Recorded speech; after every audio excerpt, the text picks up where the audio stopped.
नमस्कार दोस्तों, आज के इस वीडियो में हम guide to technical analysis and candlesticks by Ravi Patel इस बुक के चैप्टर नंबर 2 का एक्सप्लेनेशन देखने वाला है। मतलब सिर्फ समरी नहीं बल्कि मैं पूरे चैप्टर को डिटेल में समझाता हूँ। इतने डिटेल में समझाता हूँ कि आपको बुक पढ़ने की जरूरत ही नहीं होती है। और आखिरी में इस पूरे चैप्टर की समरी सिर्फ 2 लाइन में देखने के लिए इस वीडियो को पूरा देखिए।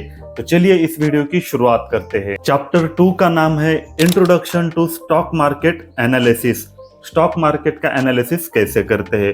ऑथर बताते हैं कि एनालिसिस करने की कई सारे टेक्निक्स है, लेकिन 2 सबसे ज्यादा फेमस है। एक है फंडामेंटल एनालिसिस, दूसरा है टेक्निकल एनालिसिस। फंडामेंटल एनालिसिस करके आप इन्वेस्टमेंट करते हो और टेक्निकल एनालिसिस करके ट्रेडिंग की जाती है। और जनरली हमारा लक्ष्य ऐसा होना चाहिए कि हम दोनों का बेस्ट यूज कर सके, टेक्निकल का एनालिसिस का भी यूज कर सके और फंडामेंटल एनालिसिस का भी यूज कर सके। और इन दोनों का उपयोग करके सबसे बेहतर रिजल्ट को पाना हमारा उद्देश्य होना चाहिए। लेकिन इस बुक में ज्यादा टेक्निकल एनालिसिस पर फोकस किया है क्योंकि इस बुक का मेन टॉपिक वही है। लेकिन टेक्निकल एनालिसिस और फंडामेंटल एनालिसिस दोनों भी इंपॉर्टेंट होते हैं ज्यादा रिजल्ट पाने के लिए, ऐसा ऑथर का कहना है। तो सबसे पहले बात करते हैं फंडामेंटल एनालिसिस की। फंडामेंटल एनालिसिस में किसी भी कंपनी की बैलेंस शीट चेक की जाती है, मतलब प्रॉफिट एंड लॉस के स्टेटमेंट को चेक किया जाता है। प्रॉफिट एंड लॉस को देखकर आप समझ सकते हो कि वह कंपनी कितना प्रॉफिट कमा रही है या फिर कितने घाटे में जा रही है। यह ठीक मेडिकल रिपोर्ट की तरह होता है। किसी भी इंसान का अगर आप मेडिकल रिपोर्ट देखोगे तो आपको पता चल जाएगा कि उस इंसान को कौन सी बीमारी है, उसकी हेल्थ कितनी अच्छी है या खराब है। ठीक उसी तरह किसी भी कंपनी का फाइनेंशियल हेल्थ देखने के लिए फंडामेंटल एनालिसिस का उपयोग किया जाता है। और फंडामेंटल एनालिसिस को देखकर उस कंपनी में इन्वेस्ट करना चाहिए या नहीं इसका डिसीजन ले सकते हैं। कई सारे लोगों को ऐसे लगता है कि सिर्फ फंडामेंटल एनालिसिस स्ट्रांग होने पर या फिर फंडामेंटल एनालिसिस अच्छे है तो हम उस कंपनी में ब्लाइंडली इन्वेस्ट करते हैं, लेकिन ऐसा नहीं करना चाहिए। अगर आप सिर्फ फंडामेंटल एनालिसिस देखकर ही इन्वेस्ट करते हो तो आपको बहुत ज्यादा रिटर्न नहीं मिलते हैं या फिर बहुत ज्यादा आपको प्रॉफिट नहीं हो सकता है, ऐसा ऑथर का कहना है। मतलब अगर कोई कंपनी फंडामेंटली स्ट्रांग भी है तो वह तुरंत आगे बढ़ रही है या नहीं इसका पता फंडामेंटल एनालिसिस से नहीं चल सकता। एग्जांपल के लिए मान लो इन्फोसिस। अगर आपने how to avoid loss and earn consistently in the stock market by Prasenjit Paul इस बुक के एक्सप्लेनेशन के वीडियोस अगर आपने देखे तो उसमें एक पॉइंट दिया था कि इन्फोसिस फंडामेंटली स्ट्रांग होने के बावजूद भी 2000 से लेकर 2006 के बीच में उसने निगेटिव रिटर्न दिया था। क्यों रिटर्न दिया था? क्योंकि उस वक्त उसका पीई रेशियो काफी ज्यादा हाई हुआ था, यानी ओवर वैल्यूड कंपनी हो गई थी, इसलिए निगेटिव रिटर्न दिया था। और यहाँ पर ऑथर भी ऐसा ही बोल रहे हैं। अगर आप सिर्फ फंडामेंटल एनालिसिस स्ट्रांग है देखकर अगर आप कोई स्टॉक खरीदते हो तो हो सकता है कि काफी लंबे समय तक वह ग्रो ही ना कर सके या फिर उसकी प्राइस उसी के आसपास चल रही हो, ऐसा हो सकता है। इसीलिए स्टॉक खरीदने से पहले फंडामेंटल एनालिसिस के अलावा आपको कई सारी चीजों पर ध्यान देना चाहिए, ऐसा ऑथर का कहना है। इसके लिए ऑथर एक एग्जांपल देते हैं कार का। मान लो एक कार कितनी भी अच्छी क्यों ना हो, बहुत बढ़िया कार है, उसकी प्राइस 2 या 3 करोड़ के आसपास है, मतलब कार तो एकदम अच्छी है, उसमें कोई भी प्रॉब्लम नहीं है। लेकिन कार को चलाने के लिए सबसे ज्यादा जरूरी क्या होता है? फ्यूल होता है। अगर उस कार में फ्यूल ही नहीं है तो वह कार चल नहीं पाएगी। उसके बाद और एक जरूरी चीज होती है ड्राइवर। कार तो अच्छे है, फ्यूल भी है, लेकिन ड्राइवर ही नहीं है तो कार चलेगी क्या? नहीं चलेगी ना। ठीक उसी तरह अगर कोई कंपनी बहुत अच्छी है लेकिन उसका मैनेजमेंट सही नहीं है या फिर उसका प्रॉफिट अच्छा नहीं हो रहा है या फिर फिलहाल उस कंपनी का स्टॉक डाउन ट्रेंड में चल रहा है, अगर आप उस वक्त उस स्टॉक को खरीदते हो सिर्फ कंपनी अच्छे है देखकर तो आपको ज्यादा रिटर्न नहीं मिल सकता, ऐसा ऑथर का कहना है। और आप सिर्फ फंडामेंटल एनालिसिस को देखकर बाकी के फैक्टर्स को कंसिडर नहीं करते हो तो आपका लॉस होना तय है। यह ठीक उसी तरह है, अगर कोई ड्राइवर स्किलफुल नहीं है तो कार कितनी भी अच्छी हो आपका एक्सीडेंट होना तो तय है, क्योंकि उसे अच्छे से ड्राइविंग ही नहीं आती है। इसीलिए अगर आपने सारी चीजों को कंसिडर नहीं किया है तो कंपनी फंडामेंटली स्ट्रांग होने के बावजूद भी आपको लॉस हो सकता है या फिर आपको बहुत ज्यादा रिटर्न नहीं मिल सकता है। तो इसलिए ऑथर यह बताना चाहते हैं कि फंडामेंटल एनालिसिस तो जरूरी ही है, लेकिन उसके साथ आपको टेक्निकल एनालिसिस भी कंबाइन करना चाहिए ताकि आपको पता चले कि कब एंट्री लेनी चाहिए और कब एग्जिट करना चाहिए। स्टॉक मार्केट में आपको व्हाट पर फोकस करना चाहिए, मतलब स्टॉक ऊपर जा रहा है या नीचे जा रहा है इसके ऊपर फोकस करना चाहिए, ना कि प्राइस क्यों ऊपर जा रहा है वहां पर आपको फोकस नहीं करना है। प्राइस क्यों ऊपर जा रहा है, प्राइस क्यों नीचे जा रहा है, अगर आप व्हाट पर फोकस करते हो तो आपकी एनर्जी और टाइम दोनों बच जाएगा। मतलब आपने किसी स्टॉक में एंट्री की है और जब तक वह स्टॉक ऊपर जा रहा है तो आपको ज्यादा सोचने की जरूरत नहीं है, मतलब स्टॉक क्यों ऊपर जा रहा है, बहुत दिनों से ऊपर ही जा रहा है, यह सोचने की जरूरत नहीं है। जब तक स्टॉक ऊपर जा रहा है तब तक आपको उसमें इन्वेस्ट करते ही रहना चाहिए। जब ट्रेंड रिवर्स हो जाए तब आपको एग्जिट करना चाहिए, ऐसा ऑथर बोल रहे हैं। अब अगला पॉइंट ऑथर बताते हैं कि किसी भी स्टॉक में अगर आप एंटर कर रहे हो तो वह लिक्विड होना चाहिए। मान लो आपने किसी ऐसे स्टॉक में एंट्री ली है, वह इलिक्विड है, तो आप उस स्टॉक से बाहर निकलने का आपको चांस ही नहीं मिलता है। इसलिए किसी भी स्टॉक में एंटर करने से पहले लिक्विडिटी को चेक करना चाहिए। लिक्विडिटी जितना ज्यादा होगी उतनी ज्यादा अच्छी मानी जाती है, क्योंकि आपका जब मन चाहे तब आप उस स्टॉक से निकल सकते हो। तो इस पॉइंट में ऑथर इतना बता रहे हैं कि आपको इन्वेस्टमेंट के लिए फंडामेंटल एनालिसिस की जरूरत पड़ती है, लेकिन अगर आप फंडामेंटल के साथ टेक्निकल एनालिसिस का भी विचार करते हो तो यकीनन आपको ज्यादा प्रॉफिट हो सकता है। तो चलिए अब देखते हैं टेक्निकल एनालिसिस।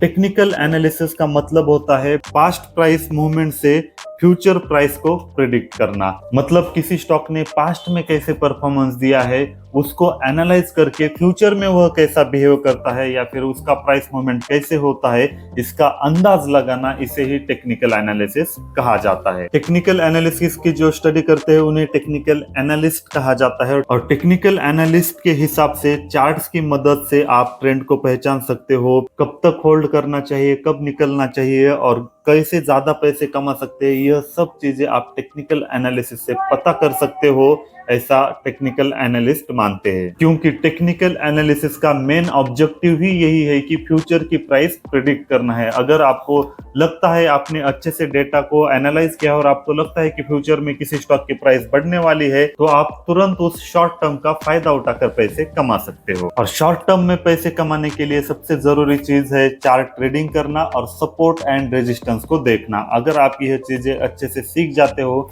तो यकीनन आप शॉर्ट टर्म में बहुत अच्छे खासे पैसे कमा सकते हो। अगर आप मान के चलते हो कि स्टॉक मार्केट एक बैटलफील्ड है तो टेक्निकल एनालिसिस एक वेपन है। अगर आप बैटलफील्ड में बिना किसी हथियार या बिना किसी वेपन्स के एंटर हो जाते हो तो क्या होगा, आपकी हार तय है या फिर आपका मरना तय है। ठीक उसी तरह अगर आप स्टॉक मार्केट में बिना सीखे आ जाते हो तो आपका लॉस तय ही है। इसीलिए लॉस कम करने के लिए टेक्निकल एनालिसिस का उपयोग वेपन्स की तरह किया जाता है जो लॉस होने से आपको बचाता है। अब अगले पॉइंट में ऑथर टेक्निकल एनालिसिस को ज्यादा फोकस क्यों दिया गया है यह बता रहे हैं। ऑथर बताते हैं कि आज के समय में अगर आप सिर्फ फंडामेंटल एनालिसिस को देखकर इन्वेस्ट करते हो तो आपको बड़ा लॉस हो सकता है, क्योंकि कई सारी कंपनियां बैलेंस शीट को मैनेज करती है, बहुत ज्यादा प्रॉफिट दिखाती है, कम लॉस दिखाती है, तो इस तरीके से बैलेंस शीट को मैनेज किया जाता है। और अगर आप सिर्फ बैलेंस शीट को देखकर या फिर फंडामेंटल एनालिसिस देखकर ही स्टॉक खरीद रहे हो तो आपका लॉस होना तय है, क्योंकि कई सारी कंपनियां क्वार्टरली रिजल्ट्स तो अच्छे दिखाते हैं, उसके बाद उनके स्टॉक्स काफी हद तक बढ़ भी जाते हैं और अचानक से एकदम वो स्टॉक बहुत ज्यादा गिरते हैं। और ऐसा भी कई बार हो सकता है कि वह कंपनियां डायरेक्ट जीरो हो जाती है या फिर शेयर मार्केट से ही गायब हो जाती है। इसलिए अगर आप सिर्फ फंडामेंटल एनालिसिस को देखकर स्टॉक खरीदते हो तो आपको बहुत बड़ा लॉस हो सकता है। इसलिए अगर किसी कंपनी के स्टॉक बहुत तेजी से गिर रहे हैं और मेजर सपोर्ट को भी ब्रेक किया है तो उस स्टॉक से निकलना चाहिए, और इसके लिए मदद करता है टेक्निकल एनालिसिस। क्योंकि टेक्निकल एनालिसिस में क्या हो रहा है इस पर फोकस किया जाता है, ना कि क्यों हो रहा है। अगर बहुत ज्यादा तेजी से स्टॉक नीचे गिर रहा है तो आप टेक्निकल एनालिसिस के बेसिस पर डिसीजन ले सकते हो कि इससे बाहर निकलना है या नहीं। यहाँ पर भी उन्होंने कार का एग्जांपल दिया है, कितनी भी कार अच्छी क्यों ना हो, लेकिन अगर वह पर्वत से गिर रही है या फिर नीचे तेजी से जा रही है, मतलब एक्सीडेंट होने वाला है, तो आपको उस कार से निकलना चाहिए या फिर बाहर कूदना चाहिए, ना कि उसमें बैठे रहना चाहिए। ठीक उसी तरह अगर कोई स्टॉक बहुत ज्यादा तेजी से गिर रहा हो, भले ही चाहे उसका फंडामेंटल कितना भी अच्छा क्यों ना हो, तो उससे निकलना चाहिए। तो मतलब टेक्निकल एनालिसिस का उद्देश्य ही ऐसा है कि आपको क्या हो रहा है वह इमीडिएटली दिखाता है, चार्ट्स को देखकर, इंडिकेटर्स को देखकर या फिर ट्रेंड लाइंस को देखकर, मूविंग एवरेज।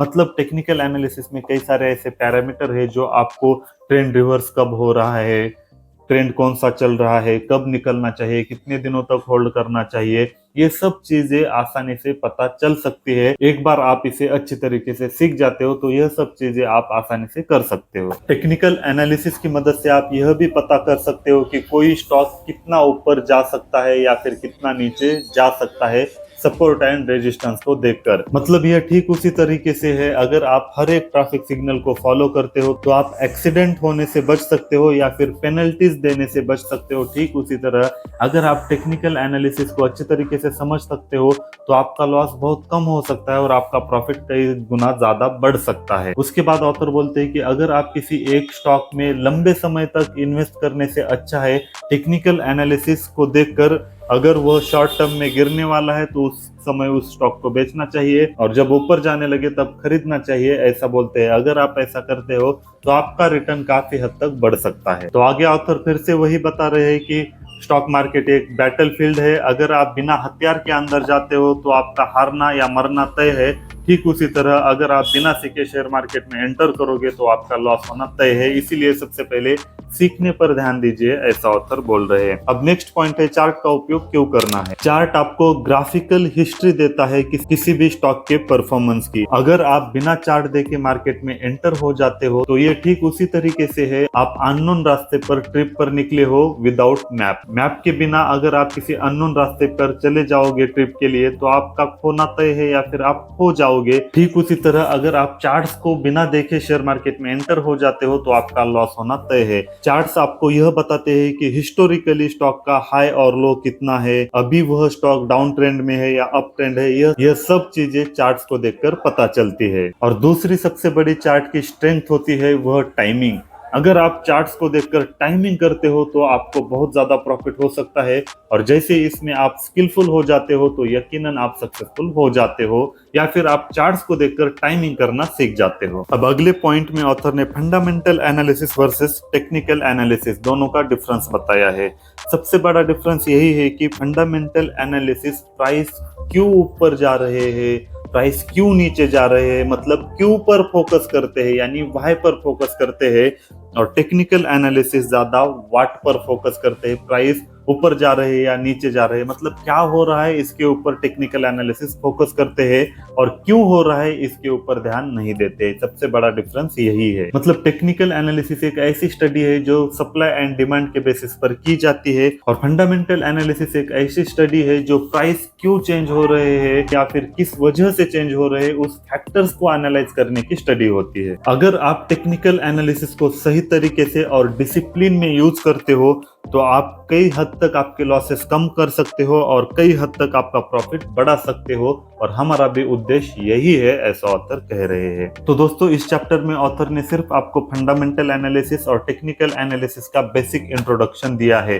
फंडामेंटल एनालिसिस क्या होता है, टेक्निकल एनालिसिस क्या होता है, इन चीजों को आसान भाषा में समझाया है। तो दोस्तों इस पूरे चैप्टर की समरी सिर्फ 2 लाइन में कर दूं, अगर आपको ज्यादा प्रॉफिट कमाना है तो फंडामेंटल एनालिसिस के साथ साथ टेक्निकल एनालिसिस देखकर ही आपको स्टॉक खरीदने चाहिए, तब जाके आपके लॉसेस कम होते हैं और प्रॉफिट बढ़ता है। तो आई होप दोस्तों यह टॉपिक आपको काफी ज्यादा पसंद आ गया होगा। अगर आपको पसंद आया है तो यह वीडियो उन लोगों के साथ शेयर कीजिए जो लोग जीरो से शेयर मार्केट सीखना चाहते हैं और काफी आसान भाषा में, क्योंकि शेयर मार्केट सीखना बहुत ज्यादा मुश्किल है, इसी वजह से काफी सारे लोग नहीं सीख पाते हैं और कई सारे लोगों को ऐसे भी लगता है कि काफी ज्यादा टेक्निकल नॉलेज की जरूरत पड़ती है या फिर बहुत ज्यादा समझदार होना पड़ता है, लेकिन ऐसा कुछ भी नहीं है, क्योंकि मैं पूरे चैप्टर को इतने डिटेल में एक्सप्लेन करता हूँ कि अगर 10 साल का बच्चा भी देखे और 80 साल का बुजुर्ग भी देखे तो दोनों को भी पूरा चैप्टर समझ में आता है। इसी तरीके से मैं शेयर मार्केट सिखाने वाला हूँ।